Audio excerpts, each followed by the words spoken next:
Hey everybody, how are you doing? Let me clean up my mess here. We're in the midst of another busy day, but I had to break away to drink some wine with you for virtual tasting. For those of you that can't be here in person here at Old North State Winery, which we do on almost every single Thursday of the year, we have tastings of 4 wines from around the world. And we wouldn't want you to miss out, so we do these virtual tastings. So if you're not able to make it, make plans to have a couple bottles of wine at home with some tasting goodies that Chef Chris always puts together. You will not be disappointed, I promise. We really do like the finer things in life. Of course, we are a winery. We make wines. We support wineries, the whole region of Yadkin Valley, but we also want to support the wines of the entire world. We think it's important to define Yadkin Valley wines. You need to know the wines of the world. And so we systematically attack and taste across the globe. And our palates are better for it. You know, this is something that we all need to do more of, is stretch outside and try new things. And I think wine is a great way to do it because you're rewarded. Well, even if it doesn't taste to your liking, at least you catch a buzz. Well, I thought it'd be appropriate. We're right here at the cusp of a new year. We are just days away from the big New Year's celebrations, and I always think of bubbles when I think of celebrations. So I was able to get this beautiful bubbles from our friends at Etruscan Imports. Of course, this is an area that I visited. I was very fortunate enough back in April to spend some time in Treviso. And boy, great wine, great food. And what else could you possibly need outside great company, of course. And made a lot of friends along the way. We rented a car and put the miles in so that we could, have those chances to meet and greet people and kind of tell our story as they told us a story of their homeland. And it's just a fascinating place, so rich in history. Not that the United States isn't, but it's just a fraction of recorded history comparatively speaking. So let's talk about Treviso. Treviso, of course, we're in the northeastern part of Italy.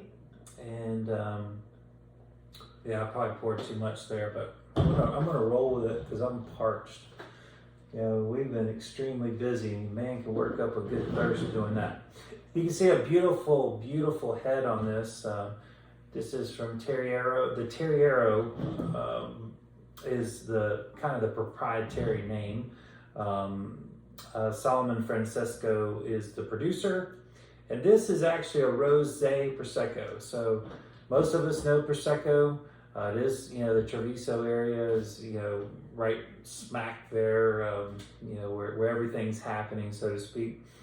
The rosé was an additional qualifier, I guess, to the region of Prosecco after they established that Glera would be the grape. It used to be that you could have just about any kind of grape.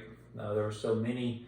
And they wanted to kind of hone in the flavor profile, and they all decided that Glera best represented the Prosecco region. So, as you may know, it's 85% Glera always, and then you can have a little something else in there, but usually it's a white grape. And so, to make the rosés, they allow in Pinot Noir. And so, you can see here, it's still pretty white. I mean, this is a faint rosé, to say the least. On a scale of 1 to 10, that's a 1.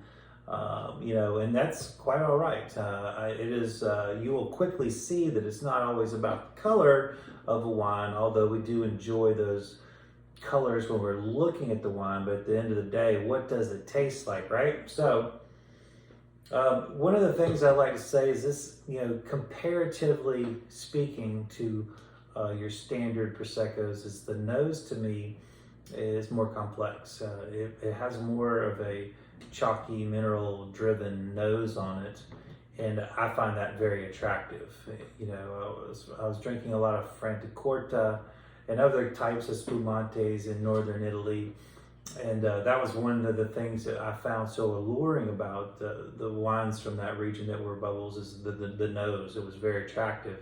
And it's, where we think more kind of yeast-driven notes, the lees-driven notes of Champagne, which is also wonderful in its own right, but it's nice to have something, another, we don't want all the bubbles to smell and taste the same. And that's important. We don't want all the wines to smell and taste the same. So we're not looking for copycats. We're looking for standalone, interesting wines, and that's what we have here. So this is something to me that really jumped out as something, well, it should be taken more seriously or looked into deeper. And that's why I'm excited to share this with you today.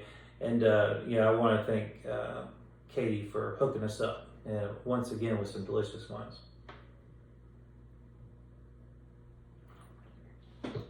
And as you can see, it was a very lively head. I would say head like in beer, but the mousse rather. And this wine, as aggressive as it is on the nose, is completely just easy going, delicious, almost, thirst quenching. It is so delicious. It's a perfect balance of fruit and dryness, and it's not overly anything. I would find this wine to be just the ticket for someone that's, trying to make a transition into understanding why people love wine so much, but they don't get it, and I think this is the kind of wine that maybe they can start to get it, because it is just that approachable.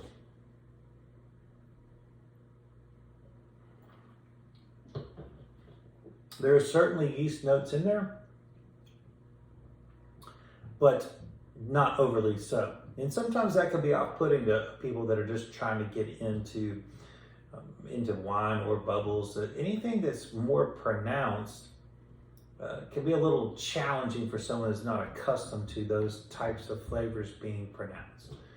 In other words, they're hitting tastes that they're not accustomed to. And as you know, in most things in life, the more you do something, the more you can handle more of it, I guess. And I always think of IPAs, when I was drinking, let's say Budweiser, and it's not super hoppy at all.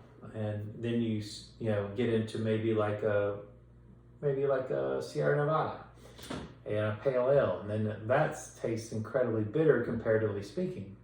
But now, for me, I've gone to the extremes and drinking, those double IPAs that are, 9.5 Imperials, and they're incredibly bitter. And that's kind of where I've worked my palate too. I probably wouldn't be able to drink one of those right out of the gates. And so when trying to get your friends and family to understand why you love wine so much, don't forget that you want to make it easy for them to like wine. Don't expect them to be at your level immediately. And that's a compliment to you, by the way. So be patient. It's so worth it. I love getting people into wine. We had a wonderful group last night. Chef Chris dazzled them with a 17 chef's table. They came in on a party bus from Charlotte, North Carolina, and partied with us at the chef's table. And, we had this wonderful evening of food and wine and interactions, and there's people at all different levels of experience, and it was really nice to be able to connect with each one at their level, where they were with their experience level on wine. And we had foie gras and caviar, and it was an elaborate meal, and some people had never had those things, and to couple with some of the wines that they've never had before, it was, you have to kind of walk them through it and don't expect them to completely understand it, but be open to it and be patient with those people, because it's really rewarding at the end of the night when people go, wow, I never knew that I liked Chardonnay, or I never knew that I like Champagne, or whatever it may be. It feels good when you get them there, so to speak. So if you're looking for something that's just fun to drink, but at the same time, this is not an empty wine at all. This is not a throwaway wine. This is a keeper big time. It's just easier to drink than most. And so this I think, your Psalms like this wine. So people that are serious into wine and beginners, and that's really fun. I was talking to people last night about Beaujolais and how that can be, where the two ends of the spectrum, whereas novice and experts can kind of meet on a wine like that. And I think this is a wine that would certainly live up to that title as well. So again, another beautiful wine from northern Italy, right outside Treviso. And I gotta say, once you get into that area, there's just so much wine that we don't really have much of in the United States that I'm still wanting to introduce to people. So slowly but surely, I will get all these wines in front of you, but it takes a little while. So enjoy this with some friends, celebration. Enjoy this with sushi. Enjoy this. Actually, when we were in Treviso, we'd been in Italy for weeks, and all we'd had is Italian food. And so we said one night we're going to kind of cheat on Italian culture and have sushi. We just decided it was going to be something. It just happened that we found this really nice sushi place. And naturally we had Prosecco because it's such a great pairing for sushi, not to mention we were in Treviso, so it made a lot of sense. So don't forget about your bubbles. It's a great pairing for so many things. I know a lot of my friends like beer with sushi. It's the same kind of textural component, so there's a lot of similarity. So if you like beer, this could be a really good transition for you as well. Cheers to that.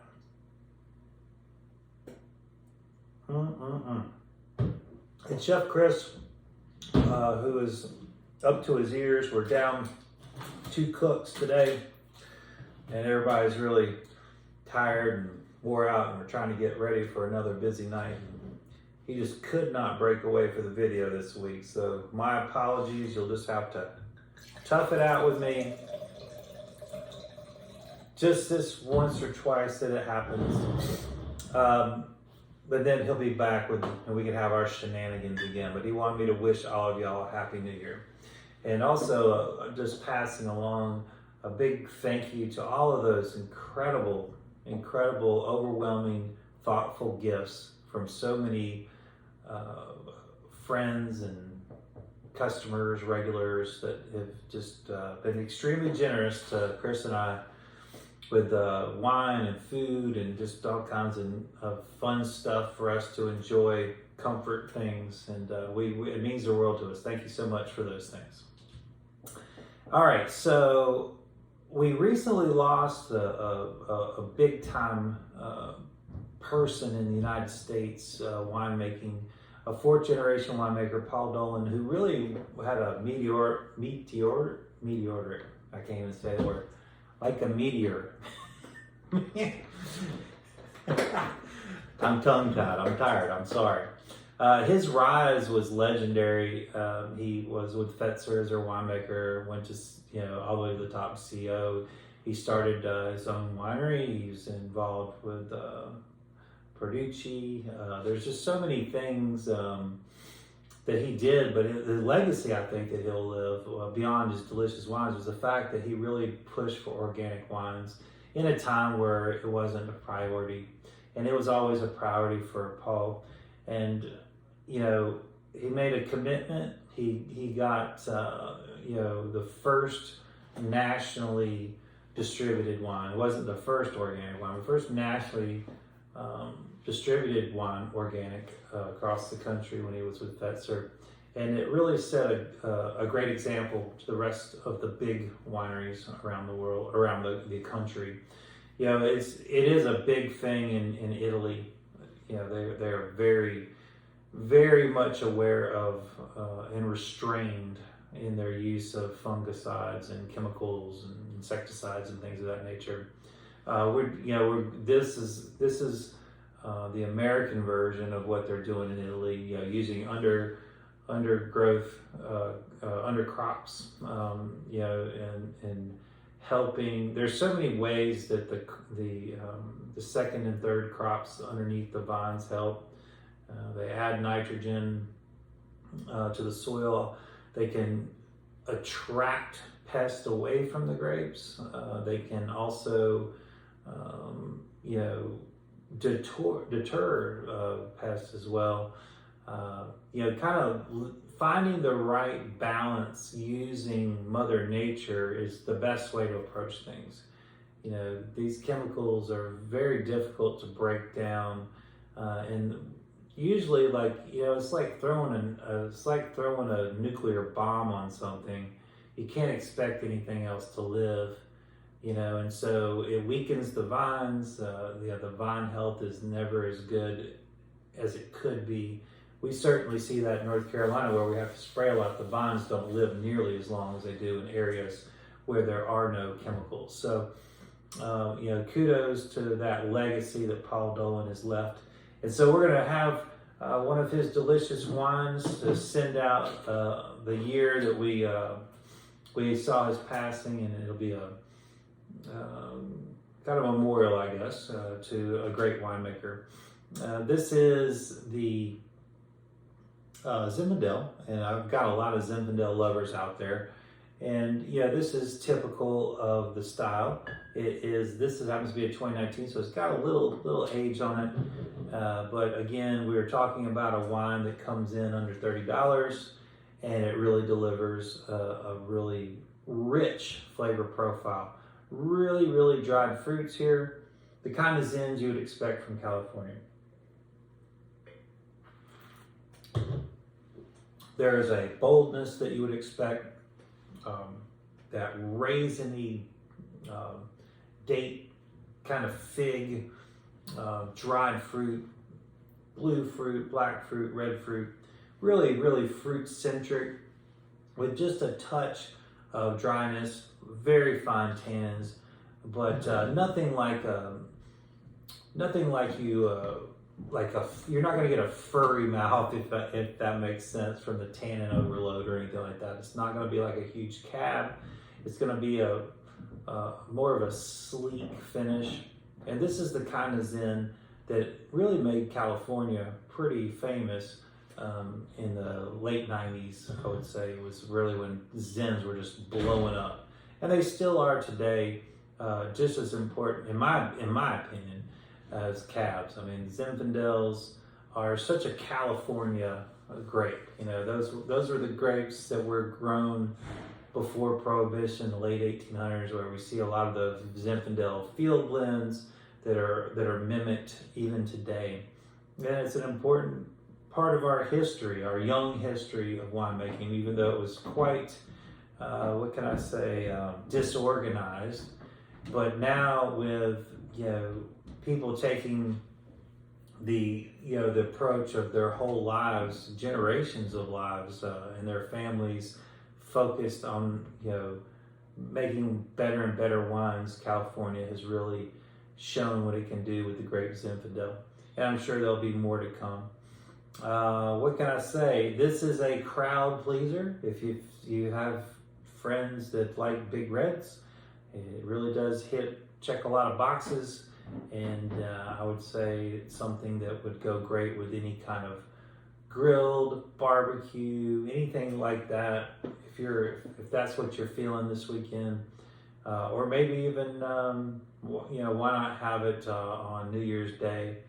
If the weather's decent enough, you might even be able to cook out on that day.